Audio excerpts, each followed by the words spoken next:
Yes then YouTube, we are back with another video of an updated 4-3-3-4 formation. But first, drop this video a like for me, drop a comment down below, and if you can please hit that subscribe button to my channel, that would mean the world to me. So, without any further ado, let's get into the custom tactics.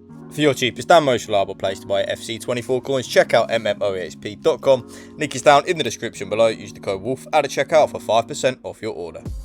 Balanced on the defensive style, 100% YouTube. One thing I will say though, with the 4-3-3-4, it's actually quite a good formation defensively. So if you want to use a pressure on heavy touch, you can definitely do that. But I don't really feel the need to do that because of a certain depth, which you will probably know all about, that I do use on this formation. I kind of don't really feel like pressure on heavy touch is necessary at all. So balanced is definitely the way for me. A balanced style where your team presses the ball to the middle of the pitch and your team shape is neutral. I like it, so that's why I use it. With the defensive width though, I do go a little bit more narrow than I would normally go. I do go all the way down to 40 when I'm using this formation. Now, the reason for this is I want to be nice and compact when I'm defending in this formation. I don't want there to be many gaps that my opponent can try and exploit and stuff like that. So because of that, I kind of just stay on the 40 width. I don't really feel like I want to go any more narrow than that. But at the same time, when I did try and use it with the 50 width, I didn't like it at all. So that's why I'm now using the 40 width.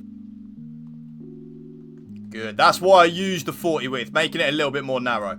The defensive depth though, of course, I hate to be that guy, but there are one or two options. Now, option one is the option I'm using, and that, of course, is the 71 depth. Now, if any of you don't know what the 71 depth does yet, when you lose the ball, your team will automatically press and automatically offside trap up the pitch. It's very, very, very OP, and even more OP because it doesn't drain your stamina like if you were to use a pressure on heavy touch or a press after possession loss. Because the way the game's coded, it doesn't recognise that you're using a pressure tactic, even though the 71 depth is actually a pressure tactic. So it's very, very, very OP, and it also completely messes up your opponent's offensive AI. When your team does the press on the 71 depth, your opponent will all of a sudden have nowhere to go. So it's very, very, very broken.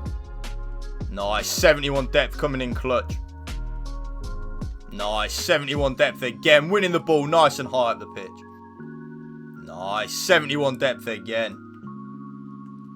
Nice, 71 depth. Winning the ball again, nice and high up the pitch.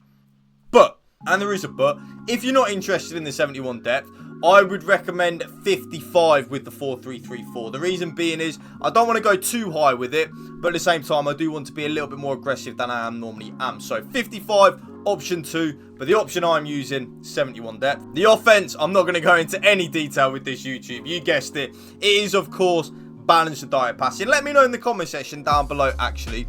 Do you use anything else other than balanced and direct passing? Because I like long ball and balance. Long ball and balanced, in my opinion, is definitely something that you could probably give a go. But for me, I really like balanced and direct passing. The offensive width. Now, you are going to be a little bit shocked because we are using a formation that does have a left winger and a right winger in it, of course, in the 4-3-3-4.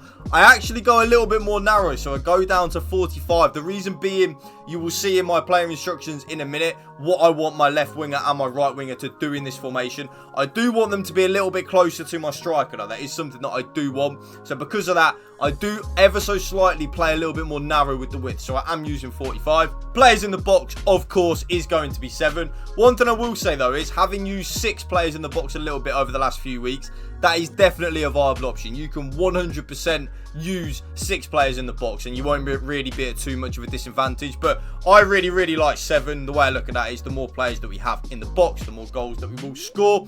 2 corners and 2 free kicks, of course. So without any further ado, let's get into the player instructions. So the striker is quite possibly the most important player, but I would probably say the cam is as well. But the striker for me is then on stay central and getting behind. That's the only thing I put on. It's kind of like what I put on in all of my custom tactics, really. The striker is always on stay central and getting behind. Stay central, the striker will stay in the central areas of the pitch. Getting behind, of course, make forward runs in behind the defence. And the getting behind is very key because even if you then don't play the ball in behind, it's actually very, very, very effective and does leave a lot of room. And that's why you have your striker also on stay central and getting behind, making them penetrating runs for the cam to operate in. And I will actually do the cam first. The cam is then just on getting to the box for cross. One thing I will say though, and it is 100% a viable option and it is good. Definitely give the cam a try on free roam. It does work. I like it, but I do prefer the stick to the position. I do prefer it when my cam is in them central areas of the pitch. But free roam, if you're struggling to create opportunities and stuff like that, maybe give free roam a go and see if it does help. But I'm telling you now, stick to position. I like it. That cam in that central areas of the pitch. The left winger and the right winger are on exactly the same player instructions. So the first thing is come back on defence, then cut inside, then get in behind, and then get into the box for cross. In my opinion, the cut inside and get into the box for cross is very, very, very important. I want my left winger and my right winger to make them penetrating runs inwards towards my striker and towards the central areas of the pitch.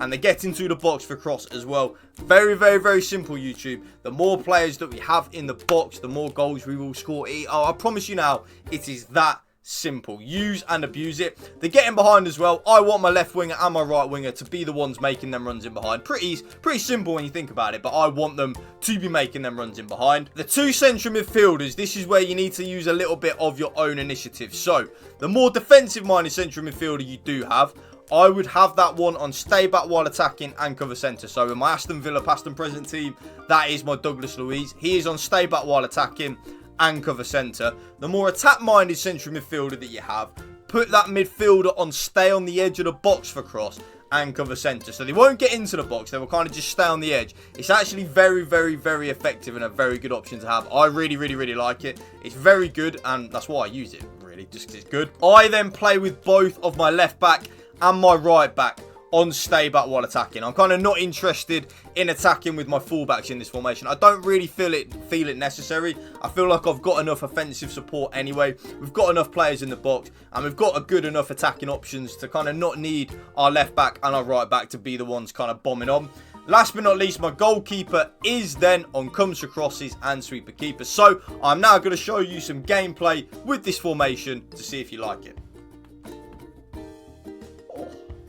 Beautiful Robert Pires, and that's what I'm talking about. The striker and the cam is arguably the most important players in this formation. That they need to be the best players in my opinion. Beautiful, and that's why you want to have your right winger and your left winger on cut inside, getting behind, and most importantly, get into the box for cross. You want them left wingers and the right winger in them box, in them attacking situations. Again, the right winger on getting to the box for cross. So he's always there for an attacking option. It's so key in the 4-3-3 to have them wingers getting into the box. They just provide more of an offensive support for you. That is an absolute unbelievable strike from Grealish, by the way. Finesse shot is so OP.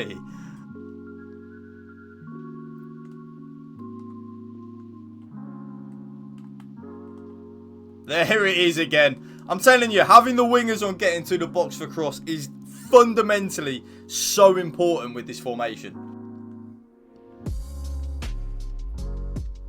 There's that left winger making that run in behind.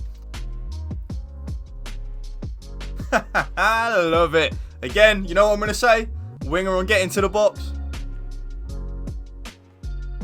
Beautiful. Again, the winger on getting behind. Oh, nearly sets up a goal again. And that right there is my updated 4-3-3-4 custom tactics video for you guys. If you did enjoy this video, please drop it a like for me. Drop a comment down below. And if you can hit that subscribe button to my channel, that would mean the world to me. Thank you for watching. Remember, spread the love and positivity. PMA, positive male attitude. Peace out. One love.